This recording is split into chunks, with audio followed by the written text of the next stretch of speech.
Hello guys, हजुरहरूलाई हाम्रो learning च्यानलमा स्वागत छ। आजको नयाँ भिडियोमा हजुरहरूलाई स्वागत छ र हाम्रो टपिक रहनेछ एक्सट्र्याक्सन अफ मर्करी भन्ने छ। र मर्करीलाई कसरी एक्सट्र्याक्ट गर्ने भन्ने कुरा चाहिँ आज हामी डिस्कस गर्नेछौँ। एक्सट्र्याक्सनभन्दा अगाडि सुरुमा चाहिँ मर्करीको सिम्बलहरूमा जाउँ त। मर्करीलाई चाहिँ याजीले रिप्रेजेन्ट गर्छ।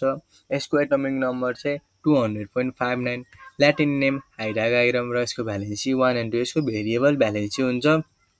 र इलेक्ट्रोनिक कन्फिगुरेसन एक्सीलाई जेनम भन्छ। 4F14 5D10 र 6S2 यसको इलेक्ट्रोनिक कन्फिगुरेसन छ। र अब हामीले कुरा गर्दाखेरि मर्करीको कुरा गर्दाखेरि ओरहरू हुन्छ। डिफ्रेन्ट ओरहरूमा चाहिँ मर्करी अभाइलेबल हुन्छ। जस्तै चिनाबार भयो, मेटा चिनाबार भयो, लिभिङ स्टोनाइट भयो, क्यालोमेल भयो। र डिफ्रेन्ट ओरबाट चाहिँ के गर्न सकिन्छ भन्दाखेरि डिफ्रेन्ट ओरले चाहिँ हाम्रो चाहिँ डिफ्रेन्ट प्रोसेस इन्क्लुड गर्छ मर्करीको एक्सट्र्याक्सनको लागि। जस्तै होइन चिनाबार भनेको चाहिँ एउटा मेन ओर हो जसले चाहिँ एक्सट्र्याक्सन अफ मर्करीमा हेल्प गर्छ चिनाबारले। र मेटा चिनाबार र चिनाबार त सेम भइहाल्यो। अर्को भनेको चाहिँ लिभिङ स्टोनेट छ। यसले डिफ्रेन्ट प्रोसेस इन्क्लुड गर्छ एक्सट्र्याक्सन अफ मर्करीको लागि। जेनरली चाहिँ हामीले मर्करी एक्सट्र्याक्सन गर्दाखेरि चाहिँ चिनाबार ओर नै युज गरिन्छ। Occurrence and extraction of mercury कस्तो फर्ममा अभाइलेबल हुन्छ भन्ने कुरा हुन्छ। मर्करी चाहिँ हाम्रो चाहिँ कम्बाइन्ड स्टेजमा अभाइलेबल हुन्छ। The main ore is sulphide, त्यसलाई चाहिँ चिनाबार भनिन्छ भने होला। मर्करीको चाहिँ मेन ओर चाहिँ सल्फाइड भनेको होला, जुन चाहिँ चिनाबारले चाहिँ के गरेको हुन्छ भन्दाखेरि सल्फाइड कन्टेक्ट गरेको हुन्छ। र मर्करीको मेन ओर भनेको नि चिनाबार भइहाल्यो। र it has also been found as amalgam of gold and silver. अनि in Nepal the cinnabar ore is reported from ट्रिचेपानी, टरुकाई एन्ड किमिती रिभर भनिन्छ। इन द होल याज is mainly extracted in Russia, Spain, Mexico and Algeria. र हामी चाहिँ extraction of mercury from चिनाबारको बारेमा डिस्कस गर्नेछौँ। मर्करीलाई चाहिँ कसरी चाहिँ चिनाबारबाट एक्सट्र्याक्सन गरिन्छ भन्ने कुरा हुन्छ। जेनरली चाहिँ यसले चाहिँ 4वटा मेथड इन्क्लुड गरेको हुन्छ। सुरुमा भनेको crushing and pulverisation. Big lump of चिनाबारलाई चाहिँ स्मल पिसेसमा के गरिन्छ भन्दाखेरि ब्रेकडाउन गरिन्छ भने होला थ्रु क्रसर र पल्भराइजिङ मेसिनबाट चाहिँ के गर्छ भन्दाखेरि बिग लम्प्स अफ ओरलाई चाहिँ स्मल पिसेसमा ब्रेकडाउन गरिसकेपछि एउटा पाउडर ओर भने हुन्छ। त्यो पाउडर ओरलाई के गर्नु पर्यो भन्दाखेरि कन्सन्ट्रेसन भनेको चाहिँ त्यहाँ भएको ग्याङ पार्टिकलहरूलाई रिमुभ गर्नुलाई कन्सन्ट्रेसन भनिन्छ भने होला। कुनै कुराको इम्प्युरिटीलाई हटाउनु छ भने चाहिँ त्यसलाई कन्सन्ट्रेसन भनिन्छ। कन्सन्ट्रेसनमा के गरिन्छ भन्दाखेरि एउटा त्यही हाम्रो चाहिँ पाउडर ओरलाई के गरिन्छ, पाउडरमा भएको इम्प्युरिटीलाई के गरिन्छ, रिमुभ गरिन्छ। Roasting, reduction and distillation shaft furnace भनेको चाहिँ अब जुन चाहिँ हाम्रो चाहिँ कन्सन्ट्रेटेड ओर हुन्छ, कन्सन्ट्रेटेड ओरहरूलाई चाहिँ केसँग रियाक्सन गर्छ भन्दाखेरि अक्सिजनको प्रेजेन्समा रियाक्सन गर्छ, त्यसलाई रोस्टिङ हुन्छ। उर्दै अब हाम्रो चाहिँ अक्सिजनसँग रियाक्सन गरिसकेपछि एजिओ फर्म गर्छ। एजिओलाई रिड्युस गरिसकेपछि एजी फर्म गर्छ। र त्यही reduction and distillation in shaft furnace भइहाल्यो। प्युरिफिकेसन भनेको चाहिँ अब स्टिल त्यो जुन अप्टेन भएको मर्करीले के गर्छ भन्दाखेरि अझै पनि के त भन्दाखेरि अझै पनि प्योर मर्करी अप्टेन भएको हुँदैन।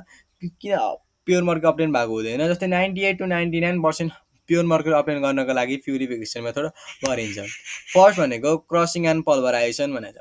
क्रसिङ एन्ड पल्भराइजेसन भनेको यस्तो खालको प्रोसेस जस्तै बिग लम्प्स अफ ओरहरू चाहिँ स्मल प्रेसेसमा के गर्छ भन्दाखेरि ब्रेकडाउन हुन्छ। कर्सर भनेको छ in and change into the fine powder using ball mill भइहाल्यो। के हुन्छ हेरौँ है त। यो त सानो खालको मेसिन, तर हेरौँ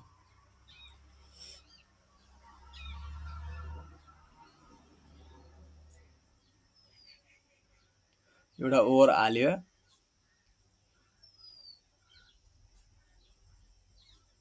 ओर चाहिँ स्मल प्रेसेसमा के गरेको छ भन्दाखेरि ब्रेकडाउन भएको छ। र अर्को भनेको चाहिँ कन्सन्ट्रेसन। जस्तै जुनसुकै ओरले पनि यदि सल्फाइड ओर कन्टेन गरेको छ भने चाहिँ त्यसलाई चाहिँ फ्लोटेसन मेथडबाट इजिली कन्सन्ट्रेट गर्न सकिन्छ। कसरी भन्दाखेरि यो प्रोसेसमा के गरिन्छ भन्दाखेरि एउटा मानौ ट्याङ्क होला। के रहेछ भन्दाखेरि यसमा चाहिँ एउटा ट्याङ्क होला होइन। र अनि ट्याङ्क भइसकेपछि यताबाट के गरिन्छ भन्दाखेरि वाटर हालिन्छ, यताबाट वाटर हालिन्छ। वाटर हालिसकेपछि त्यस पछाडि गएर चाहिँ पाउडर ओर हालिन्छ। यताबाट के गरिन्छ भन्दाखेरि पाउडर ओर हालिन्छ होइन। पाउडर ओर हालिन्छ अनि यसरी पाउडर ओर हालिन्छ अनि यो चाहिँ पाउडर ओर भयो है, यो चाहिँ पाउडर ओर भइहाल्यो। त्यो पछाडि गएर चाहिँ पाउडर ओर हालिन्छ, वाटर हालिन्छ अनि पाइन ओइल हालिन्छ, यताबाट पाइन ओइल हालिन्छ र सबै मिक्स गरिसकेपछि यताबाट कम्प्रेस्ड एयर के गर्छ भन्दाखेरि एजिटेट गर्छ अनि यहाँ चाहिँ एजिटेट हुन थाल्छ भनेर। एजिटेट भइसकेपछि के हुन्छ भन्दाखेरि जुन चाहिँ हाम्रो चाहिँ ओर हुन्छ, सल्फाइड ओर हुन्छ, त्यसलाई चाहिँ केले अट्याक गर्छ भन्दाखेरि यो माथिपट्टि अप्पर लेयरमा पाइन ओइल हुन्छ। पाइन ओइलले के गर्छ भन्दाखेरि सल्फाइड ओरलाई अट्याक गरिसकेपछि सल्फाइड ओर माथि हुन्छ र ग्याङ पार्टिकल किन भन्दाखेरि बटममा हुन्छ। किन भन्दाखेरि ग्याङ पार्टिकलले के कन्टेन गरेको हुन्छ भन्दाखेरि ग्याङ पार्टिकल चाहिँ तल हुन्छ, किन वाटरले ग्याङ पार्टिकललाई अट्र्याक्ट गर्छ। यसरी चाहिँ हामीले के गर्न सक्छौँ भन्दाखेरि सल्फाइड ओर र ग्याङ पार्टिकललाई इजिली के गर्न सक्छौँ भन्दाखेरि कन्सन्ट्रेट गर्न सक्छौँ र यो भयो हाम्रो कन्सन्ट्रेसन। र अर्को मेथड भनेको चाहिँ roasting, reduction and distillation in shaft furnace भनेको मतलब जुन कन्सन्ट्रेटेड ओर हुन्छ, कन्सन्ट्रेटेड ओर, कोक र लाइमलाई के त भन्दाखेरि फर्नेसमा इन्ट्रोड्युस गर्छ। यसलाई एकदम स्ट्रङ हिटिङ गरिसकेपछि के फर्म गर्छ भन्दाखेरि यसले चाहिँ याजिओ भन्ने फर्म गर्छ, र याजिओलाई स्ट्रङ हिटिङ गरिसकेपछि यसले के फर्म गर्छ भन्दाखेरि याजी फर्म गर्छ। अब जुन याजिओ भनेको हुन्छ, याजिओलाई केसँग रियाक्सन पनि गर्छ भन्दाखेरि कोकसँग नि रियाक्सन गर्छ। किन भन्दाखेरि यदि चाहिँ अझै याजी रिमेनिङ छ भने चाहिँ त्यो याजी अप्टेन गर्नको लागि भने मतलब सबै याजी चाहिँ अप्टेन भाउन्न, त्यही भएर हामीले यसलाई चाहिँ केसँग रियाक्सन पनि गर्छ भन्दाखेरि कोकसँग पनि रियाक्सन गर्छ। यो भयो हाम्रो चाहिँ साफ्ट फर्नेसको फिगर। र अर्को मेथड भनेको प्युरिफिकेसन भन्ने मतलब अझै पनि मर्करीले के त भन्दाखेरि जिङ्क, क्याडमियम, आइरन र पिबिएजी यस्तो इम्प्युरिटीहरू कन्टेन गरेको हुन्छ। यसलाई के गर्नु पर्यो भन्दाखेरि प्युरिफिकेसन गर्नको लागि डिफ्रेन्ट मेथडहरू हुन्छ। एउटा भनेको फिल्ट्रेसन, अर्को भनेको डिस्टिलेसन, र अर्को भनेको डिस्टिलेसन, र त्यो अर्को भनेको चाहिँ हाम्रो चाहिँ रियाक्सन WHNO3। मर्करीलाई चाहिँ WHNO3 सँग रियाक्सन गरिसक्यो नि हुन्छ। भनेपछि जुन मर्करी चाहिँ अब जस्तै फिल्ट्रेसनमा के हुन्छ भन्दाखेरि some metal in the mercury are partially oxidise to their oxide which are remove by filtration of the crude mercury through chamois leather भनेको मतलब मर्करी यसमा चाहिँ स्टप गरेर फिल्ट्रेसनमा के हुन्छ भन्ने कुरा हुन्छ। फिल्ट्रेसन भनेको चाहिँ के रहेछ भन्दाखेरि जुन चाहिँ मर्करीले के कन्टेन गरेको हुन्छ भन्दाखेरि मर्करीले इम्प्युरिटी जस्तै जिङ्क, क्याडमियम, आइरन, लिड, सिल्भर र गोल्ड यस्ता इम्प्युरिटीहरू के गरेको हुन्छ भन्दाखेरि मर्करीले कन्टेन गरेको हुन्छ। यो इम्प्युरिटीहरूलाई केसँग रियाक्सन गर्छ भन्दाखेरि O2सँग रियाक्सन गर्यो भने चाहिँ जिङ्कलाई केसँग रियाक्सन गर्यो भन्दाखेरि O2सँग रियाक्सन गर्यो भने चाहिँ यसले के फर्म गर्छ भन्दाखेरि ZNO भन्ने फर्म गर्छ।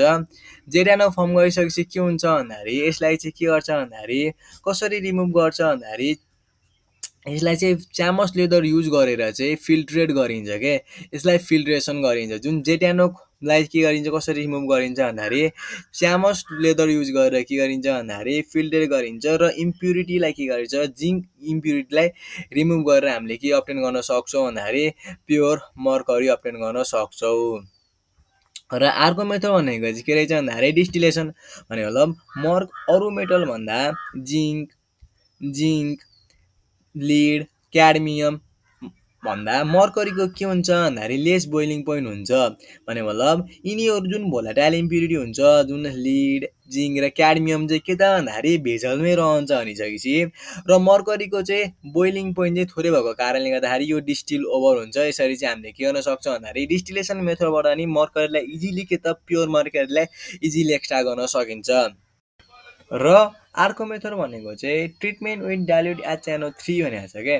भने मतलब जुन मर्करीले स्टिल इम्प्युरिटीहरू कन्टेन गरेको हुन्छ जस्तै जिङ्क, आइरन, CU त्यसलाई के गर्छ भन्दाखेरि 5% डाइल्युट HNO3सँग रियाक्सन गरिसके पछाडि मर्करी नाइट्रेट भन्ने फर्म गर्छ के। भने मतलब यो मर्करी नाइट्रेट भन्ने फर्म गर्यो र जुन मर्करी नाइट्रेटलाई केसँग भन्दाखेरि मर्करीले कन्टेन गरेको इम्प्युरिटीसँग रियाक्सन गरिसकेपछि यसले के फर्म गर्छ भन्दाखेरि जिङ्क नाइट्रेट भन्ने फर्म गर्छ। यसले जिङ्क नाइट्रेट, मेटल नाइट्रेट भन्ने फर्म गरिसकेपछि र अर्को चाहिँ के त भन्दाखेरि मर्करी फर्म गर्छ। इजिली के गर्न सक्छ भन्दाखेरि हामीले चाहिँ इजिली जस्तै हामीले हेरौँ इम्प्योर मर्करीलाई के त भन्दाखेरि ट्युबमा हाल्यो, त्यस पछाडि गएर 5% के गर्यो भन्दाखेरि HNO3 पनि हाल्यो। त्यस पछाडि गएर के हुन्छ भन्दाखेरि यहाँनिर चाहिँ प्योर मर्करी अप्टेन हुन्छ। कसरी भन्दाखेरि यस्तो रियाक्सनको कारणले गर्दाखेरि जुन मर्करीलाई केसँग रियाक्सन गरेछ, HNO3 सँग रियाक्सन गरेछ, मर्करी नाइट्रेट फर्म गर्यो। जुन मर्करी नाइट्रेटलाई जिङ्कसँग रियाक्सन गर्यो, यसले जिङ्क नाइट्रेट फर्म गर्यो र मर्करी फर्म गर्यो। इजिली मर्करीमा भएको इम्प्युरिटीलाई के त भन्दाखेरि इजिली के गर्यो, सेपारेट गर्यो। भने मतलब यसरी चाहिँ हामीले के गर्छौँ भन्दाखेरि मर्करीलाई प्युरिफाई गर्न सकिन्छ। कसरी भन्दाखेरि ट्रिटमेन्ट विथ डाइल्युट HNO3 बाट पनि। र आजको भिडियो यही सकिन्छ। हस्त, धन्यवाद।